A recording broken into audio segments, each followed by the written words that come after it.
Hello guys, welcome ঘরোয়া homemade recipe চ্যানেলটিতে। তো দেখো, আজকে আমি একটা রেসিপি দেখাচ্ছি, ঝিঙের একটা রেসিপি। এই গরমে ঝিঙে খাওয়া কিন্তু খুব উপকার, তাতে পেট ঠান্ডা থাকে আর শরীরও ভালো থাকে। তো ঝিঙেগুলোকে আমি খুব সুন্দর করে এরকম সরু সরু করে কেটে নিয়েছি, দিয়ে আলুগুলোও কেটে নিয়েছি। আর এদিকে দেখো, আমি একটা মশলা রেডি করেছি। আমি ঝিঙে পোস্ত বানাবো, কিন্তু একটু অন্যভাবে বানাবো, যেটা কিনা একটু স্বাদটাও টেস্ট হবে আর কি, স্বাদটাও অন্যরকম হবে। তো দেখতেই পাচ্ছ, আমি ঝিঙের পোস্ত নিয়ে নিয়েছি। পোস্ত যেহেতু পোস্ত তো লাগবেই, একটু আদা টমেটো নিয়ে নিয়েছি আর কাঁচা লঙ্কা নিয়ে নিয়েছি। আর হ্যাঁ, যেটা তোমাদের ওই বাটির মধ্যে দেখাতে ভুলে গেছিলাম, তিল। সেটা তিল কিন্তু আমি পাটায় যখন বাটছি, দেখতেই পাচ্ছ আমি তিলটাও দেখিয়ে দিলাম। তো দেখো, আমি শিলপাটায় বাটনাগুলোকে খুব সুন্দর করে মিহি করে পেস্ট করে নিয়েছি। একদম সুন্দর করে যতটা পেস্ট করা যায় সেই ততটাই পেস্ট করে নিয়েছি।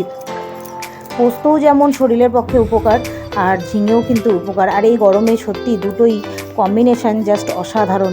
এরকম যদি ঝিঙে পোস্ত পাতের মধ্যে পড়ে, তাহলে আমার বোধহয় আর কিছুই লাগে না। তো যাই হোক, কারা কারা ঝিঙে পোস্ত খেতে ভালোবাসো একটু কমেন্ট করো তো। আর কারা কারা কীভাবে রান্না করো সেটাও একটু জানিও।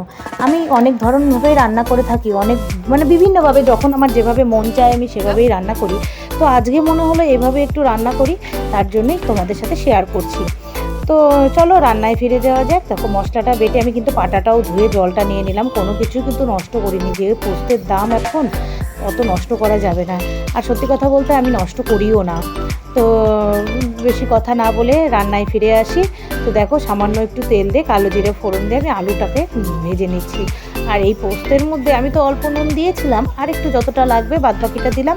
দিয়ে এবার নুন, হলুদ, আর একটু সামান্য মিষ্টি তো দিতেই হয় পোস্তের মধ্যে, আর একটু সামান্য লঙ্কার গুঁড়ো দেবো। কারণ কাঁচা লঙ্কা না আমি বেশি বাটতে পারি না, আমার হাতটা ভীষণ জ্বলে। আর আজকে কাঁচা লঙ্কাটা একটু বাড়িতে কম পরিমাণে থাকায় আমি কিন্তু এখানে ঝাল লঙ্কার গুঁড়োই ইউজ করেছি। যখন যে লঙ্কার গুঁড়ো ইউজ করি আমি কিন্তু বলেই দিই ভিডিওতে। তো একটু ঝাল ঝাল হবে, একটু মিষ্টি মিষ্টি হবে খেতে। তো দেখো, আলুটার মধ্যে আমি মশলাটা দিয়ে দিলাম। দেওয়ার পরে বেশ সুন্দর করে আমি মশলাটা যখন একটু ফুটে ফুটে আসবে, তখন আমি ঝিঙেটা দিয়ে দেবো। ঝিঙেটা দিয়ে বেশ ভালো করে আমি একটু কষিয়ে নেব ঝিঙেটাকে। তো দেখতে পাচ্ছ মশলাটা আমার কি সুন্দর কষে গেছে। দিয়ে এবার ঝিঙেটাও দিয়ে দিলাম। এবার ঝিঙেটাও ওই মশলার সাথে কষাবো। আমি কিন্তু আগে খালি একটু ঝিঙেটা ভেজে নিই, তারপরে আলুটাও ভেজে তুলে নেই, কিন্তু আজকে ওই রকম করে করছি না। আজকে একটু মুখের টেস্ট বদলের জন্য আমি এইভাবে করছি। তো দেখো, ঝিঙেটা আমার ভালো করে ভাজা হয়ে গেছে। এখন এই দুধটা আমি এর মধ্যে দিয়ে দেবো। তো এর নাম কী দেওয়া যায় বলো তো? দুধ পোস্ত ঝিঙে, ঠিক আছে, আমি এই নামটাই দিলাম। দুধও পড়ছে, পোস্তও পড়ছে। তো চলো, আমি আরও ভালো করে একটু, দেখতে পাচ্ছ আমি কষিয়ে নিচ্ছি। এই যে এরকম ঝিঙে থেকে জল ছাড়া শুরু করে দিয়েছে। আমি কিন্তু এখনও এর মধ্যে ঝোলটা দেইনি, তাতেই দেখো হালকা হালকা একটু জলটা ছেড়ে ছেড়ে আসছে। তো এই রকম অবস্থায় আমি দুধটা দিয়ে দেব।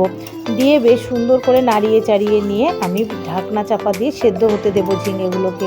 ঝিঙেগুলো সেদ্ধ হলেই তারপরে একটু সামান্য সর্ষের তেল ছড়িয়ে আমি রান্না করব। গরম গরম ভাতে যদি ঝিঙে পোস্ত থাকে আর কিছুই লাগে না। আজকে কিন্তু আমি নিরামিষ বলতে ডিম রান্না করেছি, আলু পেঁপে দিয়েও ডিম রান্না করেছি, ঝিঙে পোস্ত আর ডুমুরের তরকারি। এই হলো আজকে আমার দুপুরের খাবারের রেসিপি। তো চলো, এই দেখো, ঢাকনাটা আমি তুলে দিয়েছি। দেওয়ার পরে কি সুন্দর ঝোলটা ফুটছে। ফুটতে ফুটতে কিন্তু ঝোলটা অনেকটা কমে গেছে। এখন এর মধ্যে আমি তেল দেবো। দিয়ে বেশ নাড়িয়ে চাড়িয়ে একটু সামান্য ফুটিয়ে নিয়ে আমি নামিয়ে ফেলবো।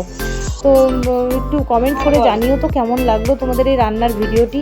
এরকম করে রান্না করলে কিন্তু সময়ও কম লাগে, গ্যাস খরচও কম হয়, তেলটাও কম লাগে। আর ভাগে ভাগে ভেজে ভেজে আর কি রান্না করলে তেলটাও একটু বেশি যায়। তো দেখতেই পেলে আমি ওখানে সর্ষের তেল কিন্তু দিয়ে দিলাম। বেশ খুব একটা দেয়নি, 1 চামচের মতন সর্ষের তেল দিয়ে দিয়েছি। যেটুকু লাগবে আর কি সেটুকু তো দিতেই হবে রান্নায়। তো যাই হোক, আমার হয়ে গেছে রান্না অলরেডি একদম। এখন নামিয়ে দেব। নামিয়ে তখন তোমাদেরকে দেখাচ্ছি কেমন হয়েছে দেখতে। চলো, দেখতে কি সুন্দর লাগছে, খেতে ভীষণ টেস্ট হয়েছে। আমি কিন্তু খাওয়া দাওয়ার পরেই ভিডিওগুলো আপলোড করি, তাতে বুঝি যে না, সত্যিই রান্নাগুলো যেভাবে আমি করছি সেভাবে দারুণ টেস্ট হয় খেতে। দেখো, বাটির মধ্যে আমি নামিয়ে দিলাম ঝিঙে পোস্তটা। আর কেমন লাগছে দেখতে বলো তো? খুব সুন্দর লাগছে না? তাহলে আজকের মতন এটুকুই। আবার আসছি নেক্সট কোনো ভিডিও নিয়ে। ততক্ষণের মতো তোমরা আমার চ্যানেলটিকে প্লিজ ফলো অ্যান্ড সাবস্ক্রাইব করো। Tata, by.